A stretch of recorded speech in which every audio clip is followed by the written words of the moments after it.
కేంద్రంలోని కాంగ్రెస్ పార్టీ జిల్లా కార్యాలయంలో మీడియా సమావేశంను SC, ST, BC, minority welfare వర్గాల ప్రభుత్వ సలహాదారు మహమ్మద్ అలీ షబ్బీర్ నిర్వహించారు. ఈ సందర్భంగా షబ్బీర్ అలీ మాట్లాడారు. అది కూడా పేపర్ విననే ఉంది. దానికి 43% central government, 33% central government, 10% local and 57% మా మున్సిపల్ మా స్టేట్ గవర్నమెంట్. ఇది ఈ రేషన్తో కావాలా. స్టేట్ గవర్నమెంట్ రూపాయి ఇవ్వలే, సెంట్రల్ కాగితం మీద ఇచ్చింది. దాన్ని కూడా నేను ఒక 4 months 5 months కంటిన్యూగా తిరిగి నిజామాబాద్ అండ్ కామారెడ్డి మొత్తం 3 జిల్లాలకు సెక్రటరియట్ లో గౌరవ ముఖ్యమంత్రి గారితో టైం పెట్టి రంగారెడ్డి జిల్లాలో ఫౌండేషన్ వేసేది ఉంటే దాని సందర్భంలో ఈ జిల్లాలు కూడా మేము క్లియర్ చెప్పాము. ఉమ్మడి జిల్లా దాదాపు అది ఉమ్మడి జిల్లాలో కలిపితే ఒక 300 కోట్లు నిజామాబాద్ ఉంది, 93 crores కామారెడ్డికి ఉంది, ఎల్ఆర్డీకి ఒక సిసి రోడ్స్. ఈ 2 కూడా శాంక్షన్ ఇచ్చినందుకు ఈ ఉత్సాహాల సందర్భంగా గౌరవ ముఖ్యమంత్రి రేవంత్ రెడ్డి గారికి కామారెడ్డి ప్రజల తరఫు నుంచి, కామారెడ్డి మున్సిపాలిటీ తరఫు నుంచి, కామారెడ్డి గ్రామ పంచాయతీ తరఫు నుంచి, యావత్ జిల్లా కాంగ్రెస్ పార్టీ తరఫు నుంచి గౌరవ ముఖ్యమంత్రి గారికి నేను ధన్యవాదాలు, కృతజ్ఞతలు తెలియజేస్తాను.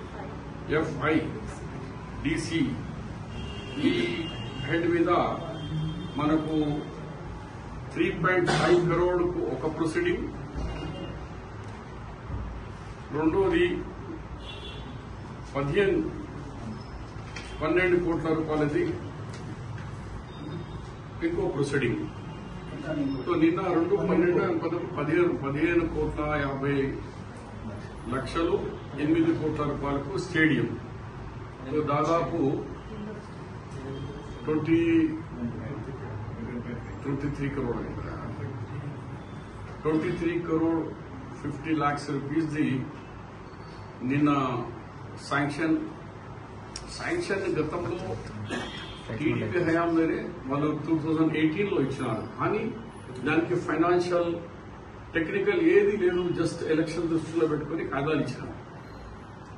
తర్వాత కాంగ్రెస్ గవర్నమెంట్ వచ్చిన తర్వాత 6th నెలలో జూలై నెలలో మళ్ళీ రివైజ్ ఎస్టిమేట్ వేసి నేను పంపించినాను. మున్సిపాలిటీ వాళ్ళ మున్సిపల్ తీర్మానాలు చేసి వాళ్ళు నాకు ఇస్తే నేను తీసుకుపోయి మరి ఇన్ఛార్జ్ మినిస్టర్ గారి దగ్గర 6 జూలైకి ఇచ్చినాం.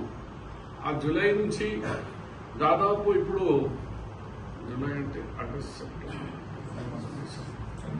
5 months తర్వాత కంటిన్యూ ఇచ్చినాక నిన్న గౌరవ ముఖ్యమంత్రి దగ్గర సమయం దొరికింది. దాన్ని బట్టి నిన్న గౌరవ ముఖ్యమంత్రి గారు కామారెడ్డి అర్బన్ కు దాంట్లో చాలా రోడ్స్ ఉన్నాయి, దాంతో సహా మా వైకుంఠ దానంలో దాంతో సహా దానికి పార్కింగ్ అవన్నీ డీటెయిల్స్ మీకు ఇస్తాను. కానీ ఇలా 15.5 crores ప్లస్ 8 crores స్టేడియంకు ఇలా 23.5 crores మా కామారెడ్డికి ఇవ్వడం. అలాగే పంచాయతీ రాజ్ కు 4.5 కోట్ల రూపాయల ప్రొసీడింగ్స్ ఇప్పుడే మన గవర్నమెంట్ ఇన్ఛార్జ్ మినిస్టర్ గారు ఇచ్చినాక